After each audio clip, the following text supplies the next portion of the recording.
Hello everybody, welcome back. Today as well we have got to another video. In this video I'll show you how you can simply go ahead and switch back to personal account on Instagram. But before that, please do make sure to like our video, subscribe our channel, and without any further delay, we're simply gonna go and step into our video. For that matter, what you're gonna do first, access your Instagram app on your mobile phone and then tap on this profile icon in the right corner. Now we can see we have a switch to business, aka professional account here, this account of ours. To switch it to personal, we're going to tap on this three horizontal line on top, and we're going to scroll down here. This for professional section, we're going to tap on this creator tools and controls option.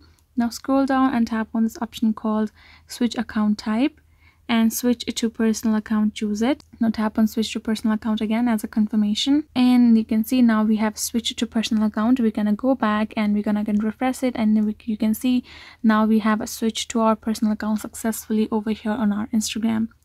So this is a simple way for you to do so. Hope this video was helpful to you all. Thank you so much for watching, and yes, I will be seeing you guys at our next video.